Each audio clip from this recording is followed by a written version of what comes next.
Hi fam! Welcome back to another vlog. So sa vlog na ito, isi-share ko sa inyo kung magkano ang total ng nagastos ko sa pagpaparenovate nitong house. So if you want to know more, please keep on watching. So this is the first time fam na gagawa ako ng sit-down vlog dito sa bahay. And super excited ako dahil ang ganda na ng background natin. Pinag-isipan ko talaga itong family room na ito. Although hindi pa siya tapos, marami pa tayong mga ilalagay dito. Pero so far, happy ako sa setup natin. Ang ganda ng sofa na nabili natin. Our background, ang ganda din. May halaman dito. Nakakaganang gumawa ng content, sa totoo lang, no? Kapag maganda yung background environment.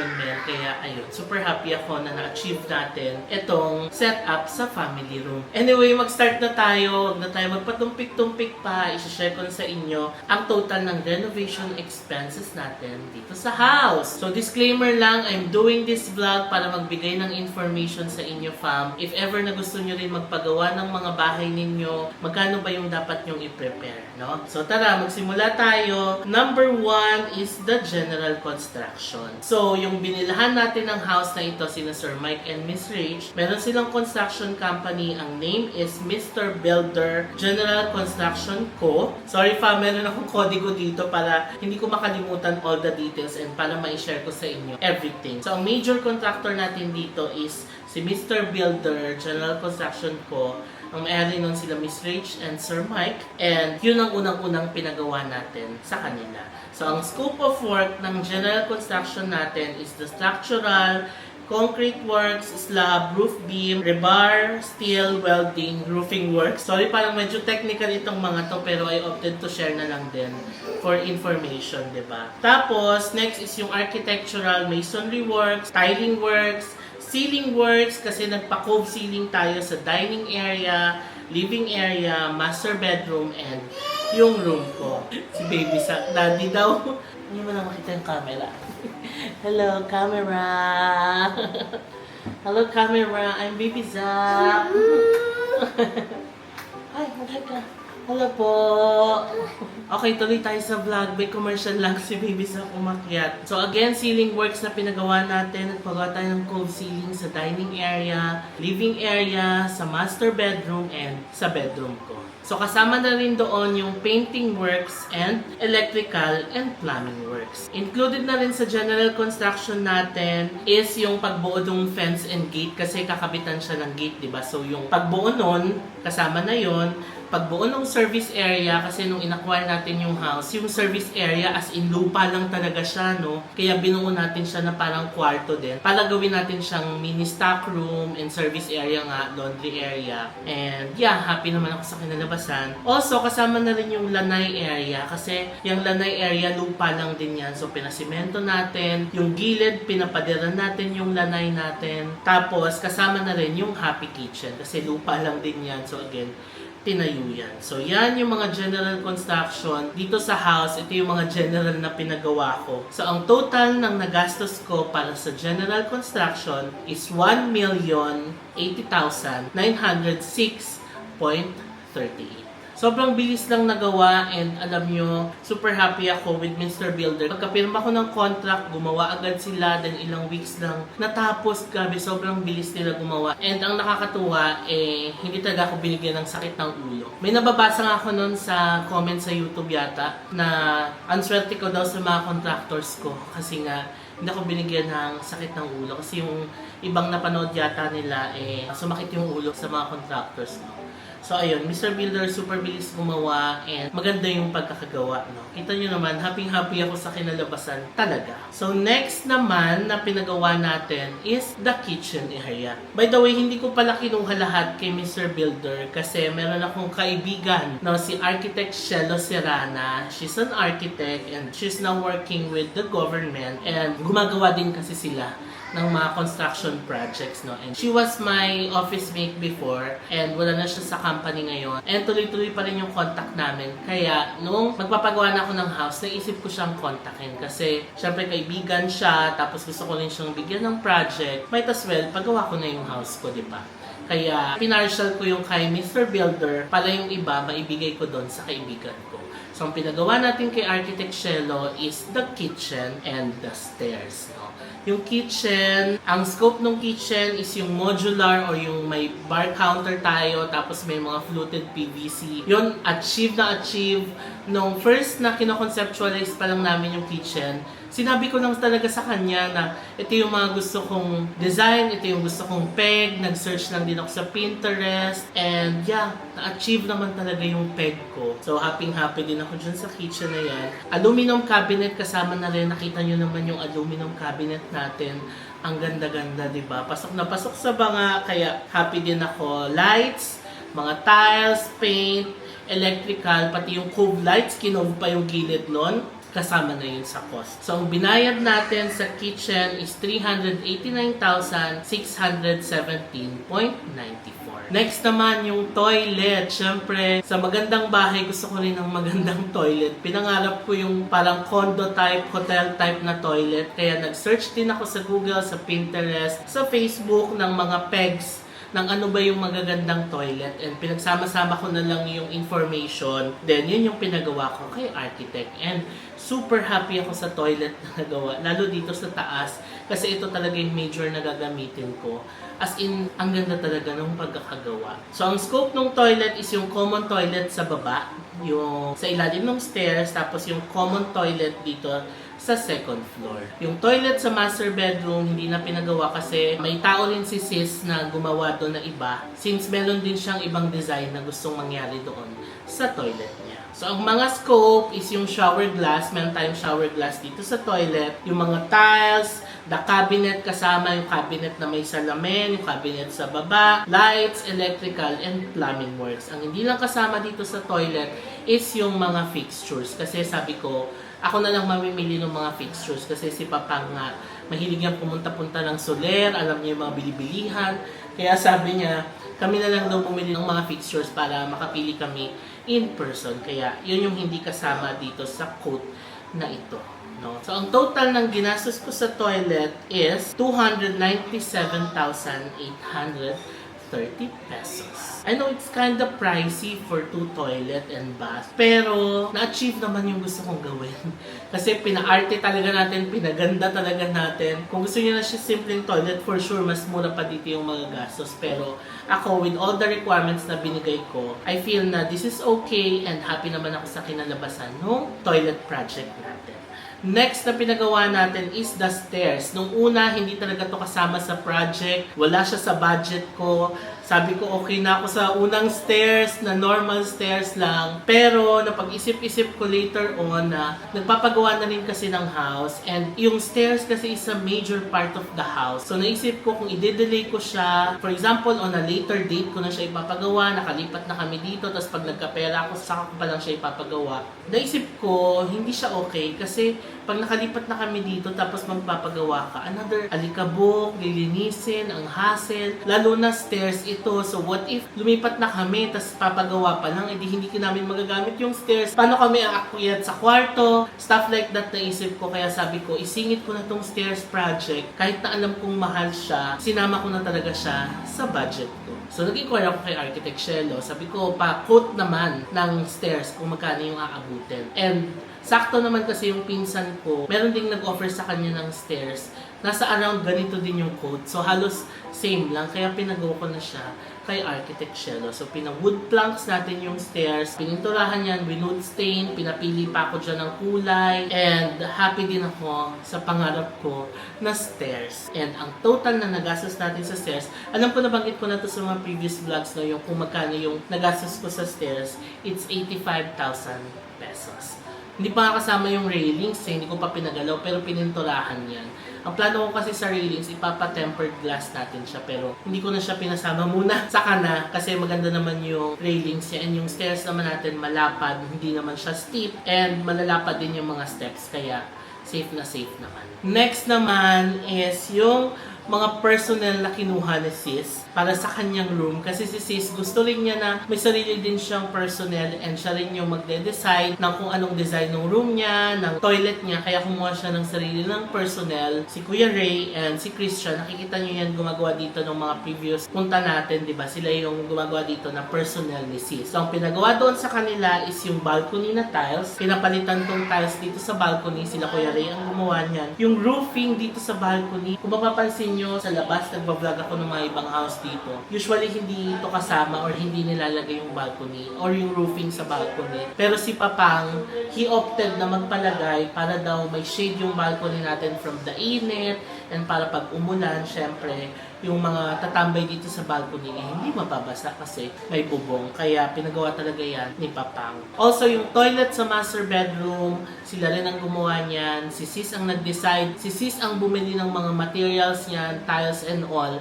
Tapos pinagawa lang doon kina Kuya Ray. Kasama na rin yung paint. And also yung mga pag-retouch ng mga paint dito sa house, sa room, sa baba. Sila Kuya Ray yan. Yung pag-install ng mga pinto natin sa kwarto, kasama dyan, pati yung pag-tile sa labas, yung color gray and black na tiles natin sa gate.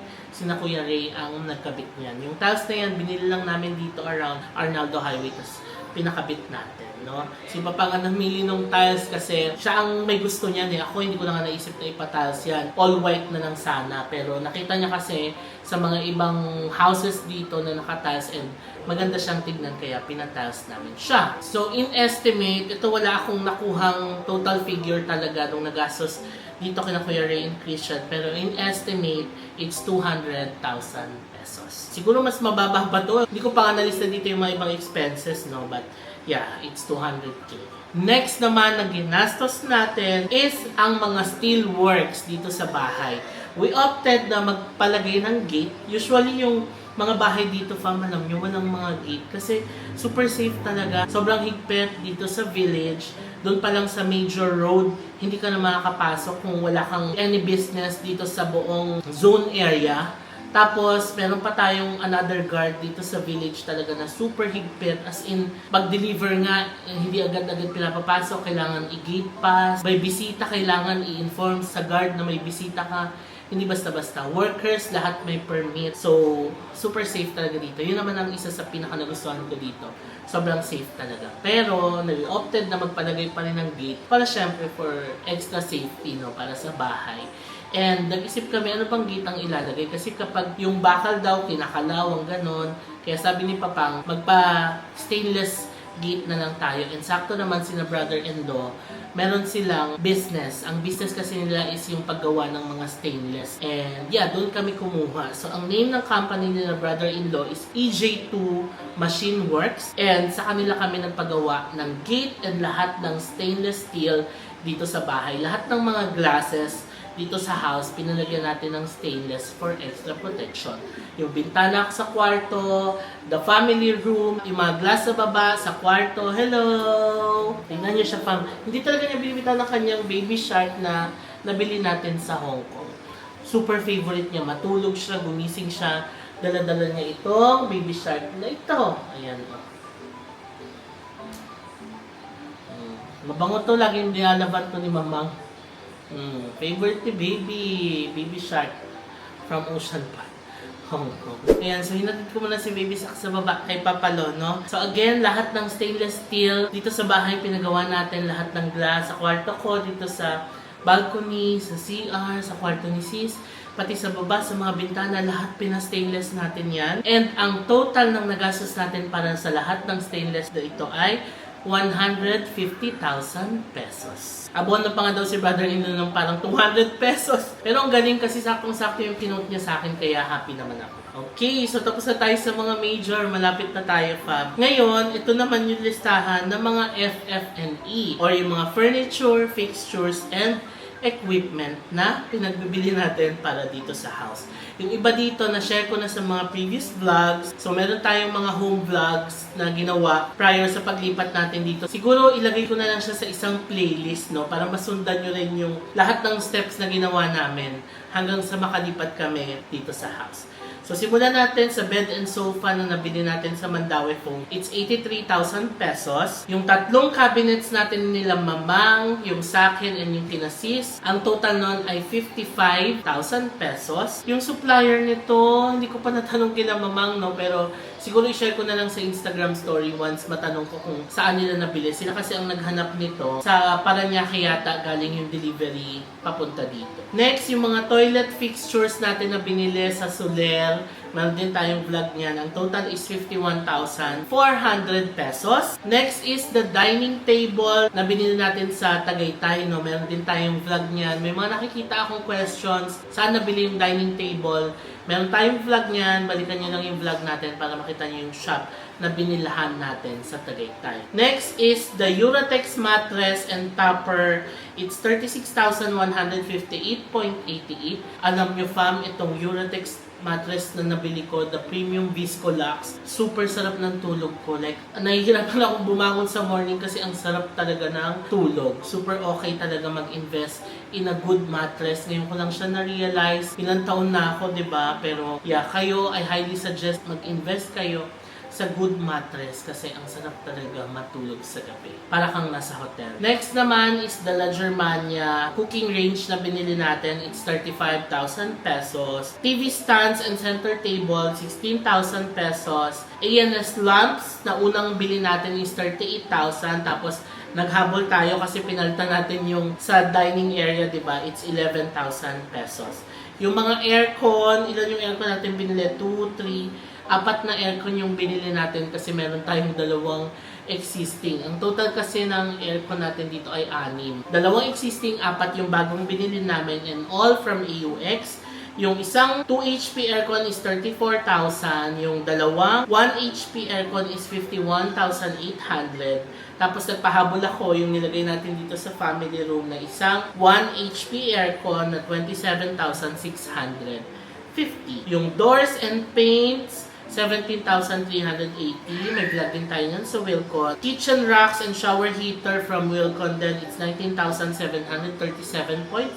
PVC toilet doors and knob set. It's 11,075.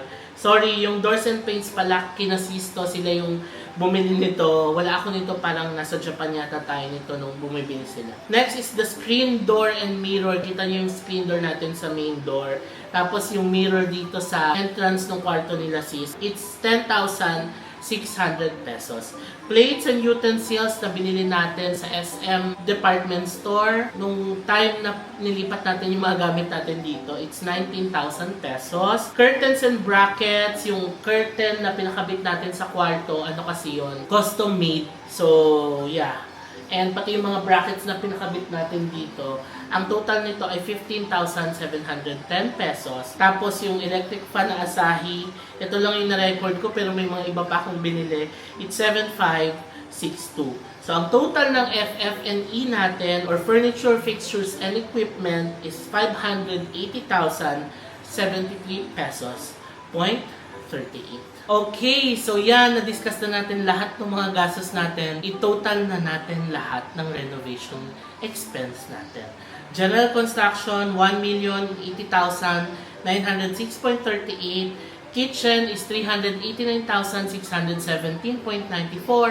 Toilet is 297,830. Stairs is 85,000. General construction is 200,000. Steelworks is 150,000. Then FF&E is 580,073.38. So ang total ng nagastos natin sa renovation is 2,783,427.7. So that's it fam, na-share ko na sa inyo kung magkano ang total ng nagastos natin dito sa bahay. I know meron pa akong mga overhead expenses na hindi ko pa nalista dito. Pero maliliit na lang yun, mga 5,000, 10,000 na lang yun. Tsaka yung mga ibang labor cost na binayaran ko na hindi ko pa nalista.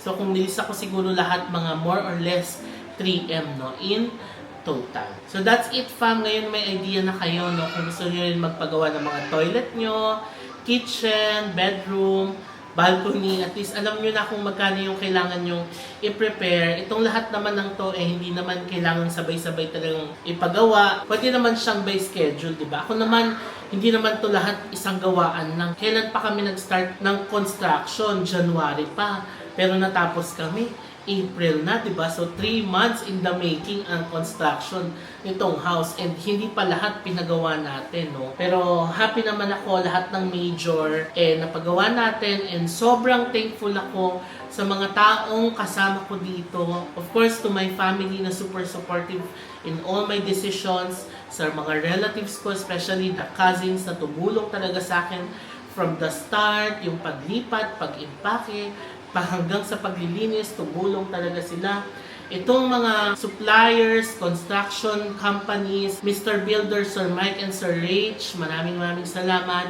Kay Architect Shelo, maraming salamat. Grabe, hindi niyo talaga ako binigyan ng problema dito sa construction project na ito. Kaya super happy ako and thankful talaga kay Lord na ang babait ng mga taong ibinigay niya sa akin para sa construction project na ito. Kaya siguro hindi rin talaga ako na-stress kasi yung support system ko, ang lakas talaga. Yung iba nagtatanong paano ko nagagawang i-juggle lahat ng bagay sa sobrang kabisihan. Isa rin yun isang factor din yun na meron kang strong support system. Family, relatives, cousins, tapos ito pa yung mga nakakatrabaho ko or involved sa project, wala ang binigay na problema sa akin. So hindi ko na siya kailangan pang isipin, di ba? And of course, fam, ang pinasasalamatan ko talaga is ang ating Panginoon sa pagbibigay ng lahat ng mga blessings na ito. Grabe, since I started YouTube, tuloy-tuloy yung pagbibigay ni Lord sa atin ng mga blessings. Kaya super thankful ako, super grateful sa lahat ng mga nangyayari dito sa social media career natin. And of course, sa inyo fam, sa lahat ng nakasupport sa akin, ever since na nag-vlog tayo sa YouTube, from the OG Boracay Vlogs hanggang sa dumating tayo sa mga international vlogs, day in the life vlogs, nandyan pa rin kayo nakasupport sa akin. Maraming salamat. And asahan nyo fam na marami pa tayong contents na gagawin. Marami pang naka-pipeline for this year, for next year, and sa marami pang taon. And yeah, sabay-sabay natin enjoyan fam itong magandang house natin, no? At least pag nag-vlog tayo, yung backdrop natin, maganda na. Nabanggit ko nga kanina, achieve yung family room. Actually, hindi lang itong family room yung na-achieve. Yung buong house talaga, super happy ako kasi nagawa talaga lahat ng gusto kong gawin. Alam niyo yung nasa isip ko lang siya, kino-conceptualize ko lang siya, pero nagawa siya in actual, kaya super nagpapasalamat talaga ako sa mga contractors natin. Super okay talaga. Ang next na vlog natin siguro dito is the day in the life vlogs, or ang next major vlog natin dito sa house is the house blessing vlog na gagawin natin on May 18, 2024. So that's it fam for this vlog. Before ko i-edit itong vlog na to, please follow me on my social media accounts. It's JM Banquisio on Facebook, at JM Banquisio on Instagram, and at JM Banquisio _ on TikTok. Maraming salamat sa panonood, and I'll see you on the next vlog. Bye! Close to the sun.